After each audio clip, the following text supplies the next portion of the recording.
Sabemos que se começamos com uma molécula de glicose, que é uma molécula com 6 carbonos, uma molécula 6 carbono, e que, dividida ao meio pela glicólise, termina em 2 ácidos pirúvicos, ou 2 moléculas de piruvato. A glicólise, literalmente, a divide ao meio. Ela lisa a glicose. Vamos acabar com 2 piruvatos, ou ácidos pirúvicos, e estas são moléculas 3 carbono. Existem, obviamente, muitas outras coisas acontecendo nos carbonos. Vocês viram isso no passado e poderiam procurar essas estruturas químicas na internet ou na Wikipédia e vê-las em detalhes. A glicólise foi quebrada, foi cortada ao meio. E isso é o que acontece na glicólise. Glicólise. E isso aconteceu na ausência de oxigênio, ou não necessariamente. Isso pode acontecer na presença ou na ausência de oxigênio. Não precisa de oxigênio. E nós temos uma recompensa de 2 ATPs. 2 ATPs. Eu sempre digo recompensa porque, lembrem-se, ele usou 2 ATPs como investimento e, em seguida, produziu 4. Na verdade, ele produziu 4 usando 2 e deu-nos 2 ATPs. Ele também produziu 2 NADHS. Isso é o que temos da glicólise. Assim, você pode visualizar isso um pouco melhor. Vou desenhar uma célula aqui. Vou desenhá-la aqui embaixo. Digamos que eu tenho uma célula. Aqui está a sua membrana externa. Aqui o seu núcleo, estamos lidando com uma célula eucarionte, que não tem que ser o caso. Tem o DNA no estado de cromatina espalhada assim. E em seguida temos mitocôndrias. Há uma razão pela qual as pessoas as chamam de centro de energia da célula. Veremos isso já já. Então existe a mitocôndria. Ela tem uma membrana externa e uma membrana interna. Eu vou fazer mais detalhes na estrutura das mitocôndrias, talvez mais tarde nesse vídeo, ou então eu vou fazer um vídeo inteiro sobre elas. Eis outra mitocôndria. Todo este fluido, esse espaço aqui, está entre as organelas. E as organelas, vocês identificam como partes da célula que fazem coisas específicas. São como órgãos que fazem coisas específicas dentro do nosso corpo. Então, entre todas as organelas, você tem este espaço de fluido. Isso é apenas fluido celular, que é chamado de citoplasma. Citoplasma. E é aí onde ocorre a glicólise. A glicólise ocorre no citoplasma. Glicólise. Agora, todos sabemos por uma visão geral do vídeo qual é a próxima etapa. O ciclo de Krebs, ou o ciclo do ácido cítrico, que na verdade acontece na membrana interna, ou devo dizer, no espaço interno dessas mitocôndrias. Eu vou desenhar um pouquinho maior aqui, melhor assim. Eu queria desenhar uma mitocôndria aqui. Então, esta é uma mitocôndria. Possui uma membrana externa, uma membrana interna. Se eu tiver apenas uma membrana interna, chamamos de crista. Se temos muitas, chamamos de cristas. Essa membrana interna é um pouco preguiada. Deixa eu dar um rótulo aqui assim. Então, elas são as cristas, no plural. E elas têm 2 compartimentos, porque ela é dividida por essas 2 membranas. Esse compartimento aqui é chamado de compartimento externo. Toda essa coisa é o que é o compartimento externo. E, em seguida, há esse compartimento interno, que é chamado de matriz. Aqui é a matriz. Existem esses piruvatos que não estão completamente prontos para o ciclo de Krebs, mas eu acho que isso é uma boa introdução. Como deixá-los prontos para o ciclo de Krebs. Eles realmente estão oxidados, e eu vou apenas focar em um desses piruvatos. Temos que lembrar que uma molécula de glicose origina 2 piruvatos e, então, acontece 2 vezes para cada molécula de glicose. Portanto, esta é a etapa de preparação para o ciclo de Krebs. Chamamos isso de oxidação do piruvato. E, basicamente, o que ele faz ele manda um desses carbonos para fora do piruvato. E então, você termina com um composto de 2 carbono. Não só 2 carbonos, mas sua espinha dorsal de carbonos é composta de 2. Ele é chamado acetilcoenzima A. Esses são nomes confusos. O que é acetilcoenzima A? São muito bizarras. Você pode pesquisar na web. Eu só vou falar agora para deixar as coisas mais simples e você poder enxergar esse panorama. Então, a acetilcoenzima A é produzida.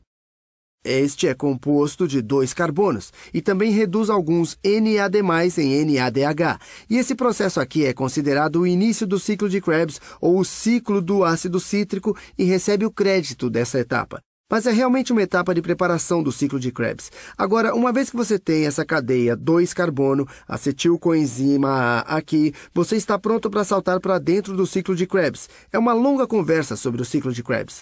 Já vai entender por que se chama ciclo. A acetilcoenzima A e todo o resto são catalisados por enzimas. Enzimas são apenas proteínas que reúnem os elementos que precisam reagir da maneira correta para que eles reajam, ou catalisados por enzimas. Esta acetilcoenzima A funde-se com alguns ácidos oxalacéticos. Uma palavra muito extravagante, mas isso é uma molécula 6 carbono. Esses 2 caras aqui reagiram juntos, ou misturados, dependendo de como você quer vê-los. Vou desenhá-lo como aquele.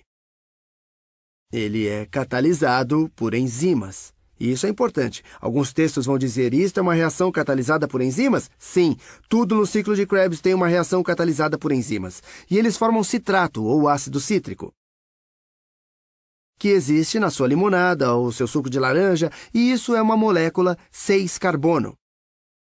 6 carbono. O que faz sentido. Você tem uma 2 carbono e uma 4 carbono. Você obtém uma molécula 6 carbono. E em seguida, o ácido cítrico, então, é oxidado ao longo de várias etapas. E isso é uma enorme simplificação, mas ele é oxidado ao longo de várias etapas. Novamente, os carbonos são mandados embora. Cada 2 carbonos são colocados para fora para retroceder ao ácido oxalacético. Você pode estar dizendo, quando esses carbonos saíram, como e quando esse carbono saiu? O que aconteceu com ele? Ele se torna o CO2. Ele se junta a algum oxigênio e deixa o sistema. Então, isso é onde o oxigênio ou os carbonos ou o dióxido de carbono realmente são formados. E da mesma forma, quando esses carbonos são mandados para fora, eles formam o CO2. E realmente, para cada molécula de glicose, você tem 6 carbonos. Quando você faz todo esse processo uma vez, você está gerando 3 moléculas de dióxido de carbono. Mas você vai fazê-lo 2 vezes, você vai ter 6 dióxidos de carbono produzidos. O que considerar para todos de carbonos? Você se livrar de 3 carbonos para cada volta disso. Bom, 2 para cada volta. Mas realmente, para as etapas depois da glicólise, você se livra de 3 carbonos, mas você vai fazê-lo para cada piruvato. Você vai se livrar de todos os 6 carbonos que irá ter para eventualmente expirar. Mas nesse ciclo não basta produzir carbonos, a ideia é produzir NADHs e FADHs e ATPs, então vamos escrever isso aqui. Isso é uma simplificação, eu vou mostrar a imagem detalhada já já. Vamos reduzir alguns NAD+ em NADHs. Vamos fazê-lo novamente. E claro, isso é feito em etapas separadas, há compostos intermediários. Eu vou mostrar isso num segundo. Outra molécula NAD+ será reduzida a NADH. Ele irá produzir alguns ATPs. Alguns ADPs vão se transformar em ATPs. Talvez nós tenhamos alguns... talvez não. Isso não acontece.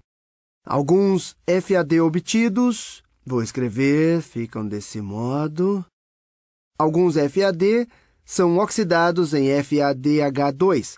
E é a razão por que estamos prestando atenção a eles. Você pode pensar, respiração celular é tudo sobre ATP, porque nem sequer prestamos atenção nesses NADHs e FADH2 que foram produzidas como parte do processo. A razão de nos preocuparmos é que essas são as coisas, são as entradas na cadeia transportadora de elétrons. Eles ficam oxidados ou perdem seus hidrogênios na cadeia transportadora de elétrons e é aí que a maior parte do ATP é produzido. E talvez nós tenhamos outro NADH ficando reduzido ou ganhando hidrogênio. Na redução está ganhando um elétron. Ou ganhando um hidrogênio cujo elétron você pode compartilhar, NADH. E acabamos voltando ao ácido oxalacético. E podemos executar todo o ciclo dos ácidos cítricos mais uma vez. Então, agora que temos escrito tudo, deixa eu considerar o que temos. Sendo assim, vou desenhar algumas linhas divisórias para a gente saber o que é o que. Então, nisso aqui existe glicólise para tudo o que está à esquerda da linha. Já aprendemos isso. A maioria, especialmente apresentada em livros escolares, dá o crédito do ciclo de Krebs a esta oxidação do piruvato, mas isso é realmente uma fase preparatória. O ciclo de Krebs é, na verdade, oficialmente a parte onde você começa com a acetilcoenzima A e você a combina com o ácido oxalacético. E então você fabrica o ácido cítrico, que é oxidado, e produz todas essas coisas que serão necessárias para produzir ATP direta ou indiretamente através da cadeia transportadora de elétrons. Mas vamos considerar tudo o que temos, vamos considerar tudo o que temos até agora. Já consideramos para a glicólise ali 2 ganhos de ATPs, 2 NADHs. Agora, no ciclo do ácido cítrico ou no ciclo de Krebs, primeiro temos a oxidação do piruvato, que produziu 1 NADH. Mas consideramos o que estamos produzindo para cada glicose? Isso é o que nós produzimos para cada piruvato. Esta NADH foi apenas desse piruvato, mas a glicólise produziu 2 piruvatos. Então, tudo a partir daqui, vamos multiplicar por 2 para cada molécula de glicose. Então, eu vou dizer 2 vezes a oxidação do piruvato quer dizer que temos 2 NADHs. 2 NADHs. Em seguida, se observarmos nesse lado o ciclo de Krebs oficial, o que temos? Temos quantos NADHs? 1, 2, 3 NADHs. Então, 3 NADHs 2 vezes, porque estamos realizando este ciclo para cada um dos piruvatos produzidos a partir da glicólise. Então, isso nos dá 6 NADHs. Temos um ATP por cada volta do ciclo, o que vai acontecer 2 vezes, uma vez para cada ácido pirúvico, assim obtemos 2 ATPs. Em seguida, temos um FADH2. Mas é bom, estamos fazendo esse ciclo 2 vezes, isso é por ciclo, assim vezes 2. Temos 2 FADHs. Agora, às vezes, em muitos livros, esses 2 NADHs, ou a cada ciclo de Krebs, ou por piruvato, este 1 NADH, eles vão dar crédito ao ciclo de Krebs por isso. Então, às vezes, em vez de ter essa etapa intermediária, eles só vão colocar 4 NADHs aqui, e vai fazer isso 2 vezes, uma vez para cada piruvato. Dirão que foram produzidos 8 NADHs a partir do ciclo de Krebs, mas, na verdade, são 6 do ciclo de Krebs e 2 dessa fase preparatória. A coisa interessante é que podemos explicar como chegarmos aos 38 ATPs prometidos pela respiração celular. Diretamente já produzimos para cada molécula de glicose 2 ATPs e em seguida mais 2 ATPs. Então temos 4 ATPs. 4 ATPs. NADHs, quanto temos? 2, 4 e em seguida 4 mais 6, 10. Temos 10 NADHs. E em seguida temos 2 FADH2. Eu acho que no primeiro vídeo sobre respiração celular eu disse FADH, deve ser FADH2, apenas para ser específico sobre as coisas. E vocês, portanto, podem dizer, onde estão nossos 38 ATPs? Temos apenas 4 ATPs agora. Mas esta é realmente a energia fornecida na cadeia transportadora de elétrons. Estas moléculas aqui ficam oxidadas na cadeia transportadora de elétrons. Cada NADH nessa cadeia transportadora de elétrons produz 3 ATPs. Assim, esses 10 NADHs vão produzir 30 ATPs na cadeia transportadora de elétrons. E cada FADH2, quando fica oxidado e volta para FAD na cadeia transportadora de elétrons, irá produzir 2 ATPs. Então, 2 deles estão produzindo 4 ATPs na cadeia transportadora de elétrons. Correto? Então, agora percebemos. Ficamos 4 apenas do que fizemos até agora, na glicólise, a fase preparatória e o ciclo de Krebs ou o ciclo do ácido cítrico. Em seguida, eventualmente, esses produtos da glicólise e do ciclo do ácido cítrico, quando ficam dentro da cadeia transportadora de elétrons, vão produzir outros 34. Então, 34 mais 4, obtemos os 38 ATPs prometidos que esperaríamos numa célula super eficiente. Essa é a teoria máxima. Na maioria das células, eles realmente não ficam muito lá. Mas esse é um bom número para saber se vai fazer o teste de BioAP ou a maioria dos cursos de introdução à biologia. Há outro aspecto que eu quero frisar aqui. Sobre tudo que falamos até agora, este é o metabolismo do carboidrato. Ou podemos chamá-lo de catabolismo do açúcar. Estamos quebrando açúcares para produzir ATP. Glicose foi nosso ponto de partida. Mas animais, inclusive nós, podem catabolizar outras coisas. Proteínas. Podemos catabolizar gorduras. Se você tiver qualquer gordura no seu organismo, você tem energia. Em teoria, seu organismo deve ser capaz de pegar essa gordura e você deve ser capaz de fazer coisas com ela. Deve ser capaz de produzir ATP. E o interessante, a razão pela qual apresento isso aqui. Obviamente, a glicólise é inútil para essas coisas, embora as gorduras possam ser transformadas em glicose no fígado. Mas o interessante é que o ciclo de Krebs é o ponto de entrada para esses outros mecanismos catabólicos. Proteínas podem ser divididas em aminoácidos, que podem ser quebrados em acetilcoenzimas A. Gorduras podem ser transformadas em glicose, que poderia ir para toda a respiração celular. Mas o panorama aqui é acetilcoenzima A como intermediário catabólico geral que pode entrar no ciclo de Krebs e gerar ATP independente de nosso combustível ser carboidratos, açúcares, proteínas ou gorduras. Agora, temos uma boa noção de como tudo funciona. Bom, eu acho. Agora, eu vou mostrar um esquema que vocês podem ver nos seus livros de biologia. Ou, na verdade, vou mostrar o verdadeiro diagrama da Wikipédia. Eu só quero mostrar. Isso parece muito assustador e confuso. Eu acho que é por isso que muitos de nós temos problemas com a respiração celular, porque há muita informação. É difícil processar o que é importante, mas quero apenas destacar as etapas importantes aqui. Só para verem que é a mesma coisa que falamos. Da glicólise você produz 2 piruvatos. Esse aqui é o piruvato. Realmente mostram sua estrutura molecular. Essa é a etapa de oxidação do piruvato que eu falei, a etapa preparatória. E você vê que produzimos dióxido de carbono. Além disso, reduz NADH+, em NADH. Então, estamos prontos para entrar no ciclo de Krebs. A acetilcoenzima A e o oxaloacetato, ou ácido oxalacético, reagem em conjunto para criar o ácido cítrico. Eles realmente desenharam a molécula lá. Em seguida, o ácido cítrico é oxidado através do ciclo de Krebs, ali mesmo. Todas essas etapas, cada uma delas é facilitada por enzimas e ele fica oxidado. Mas quero destacar as partes interessantes. Aqui temos um NAD, ficando reduzido a NADH. Podemos ter outro NAD ficando reduzido a NADH. E então para cá, outro NAD ficando reduzido a NADH. Até agora, se incluírem a etapa preparatória, tivemos 4 NADHs formados. 3 diretamente do ciclo de Krebs, exatamente o que eu disse a vocês. E agora nós temos, nesse esquema, a GDP. A GTP foi formada a partir da GDP. GTP é apenas guanosina trifosfato. É outra purina que pode ser uma fonte de energia. Mas elas, mais tarde, podem ser usadas para formar um ATP. Esta é apenas a maneira que encontraram para desenhá-la, mas o verdadeiro ATP é esse que eu desenhei no esquema acima. Em seguida, eles têm esse grupo Q, e eu não vou entrar nisso.